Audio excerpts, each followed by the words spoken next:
So I want to show you how to graph lines today, and just keep in mind these three equations, different types of equations of a line. There is this y equals mx plus b, which is called the slope-intercept form. In this equation, m is your slope and b is your y-intercept.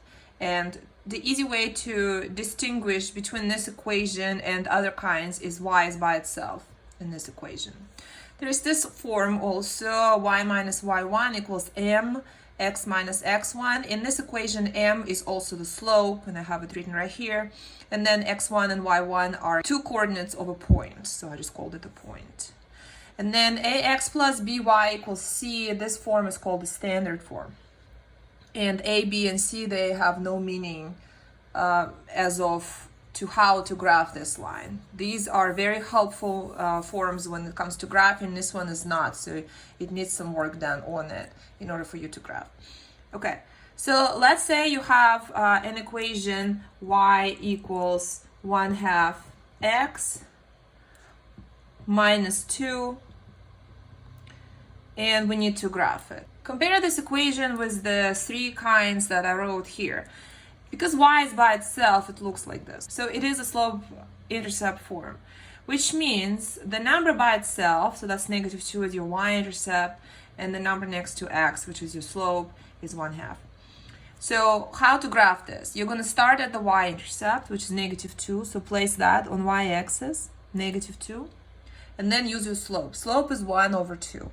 If the slope is 1/2, what it means is the difference between 2 points on the graph vertically is 1, and the difference between 2 points on the graph horizontally is 2.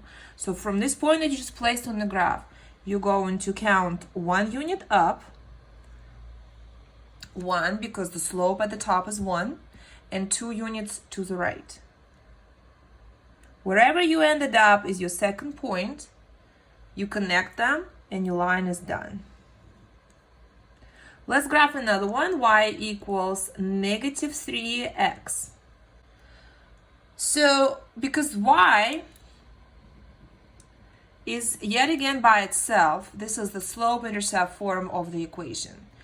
When it is in slope-intercept form of the equation, the number next to x is your slope, so that's -3, and the number by itself is your y-intercept. You're missing the number that's by itself, so that number is 0. You can even write +0.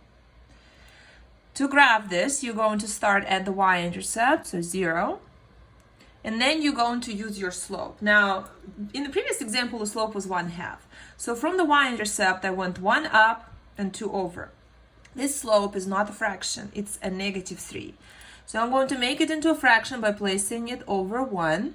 So it's -3/1. And now when I'm counting the units, so there will be 3 units vertically and 1 unit horizontally, because 3 is negative, from the y-intercept I will actually go down 3 units. Remember here, my 1 was positive, so I went up 1 and to the right 2. This one is -3, so I go down 3, but still to the right 1. So the sign of the slope just decides up or down. It's always, after that's always to the right. And then wherever you ended up is your second point, and you just connect the two, and there's your line. Okay, let's do another one. Let's say y plus 4 equals 2 parentheses x minus 1. So this looks like this point slope formula, where m is by the parentheses, my slope is 2, and my x1 and y1 are right here, these two numbers. So I'm going to write that down. M is 2, so that's slope. And remember, for graphing purposes, I'm going to have to place it over 1. And then my x1 and my y1 are these numbers. So x1 is +1. This minus that you see in front of 1 actually belongs to the formula. So minus comes from the formula, leaving you with 1 for x1. Now let's look at y1. So y1, it looks like it's a 4. But remember, the formula actually has a negative. And in front of the 4, I have a plus. So what had to happen with the 4 for it to go from having this negative to having a positive? Well, what this means is that 4 actually has its own negative. So this is a -4. Okay, so to graph this, we're going to not start from the y-intercept like we did here and here. We will actually start from this point with coordinates 1, -4. And then from here, from that point, I will use the slope to go 2 units up and 1 unit over. So I ended up here. And here is your line. Well, let's look at another example. How about 2x plus 3y equals 6? Well, what does this look like? This looks like the standard form that I have in the corner here, ax plus by equals c. And this isn't very useful for graphing. This form here is not very easy to graph. But I'm going to show you what you can do to graph this equation. Well, one of the options is to make this look like this. So what's required of you to get y by itself for this equation is to first subtract the 2x, place it to the other side here. So now you have 3y equals 6 minus 2x. And then you divide all of it by 3. So the equation is y equals 2. 6 divided by 3 is 2 minus 2/3 x.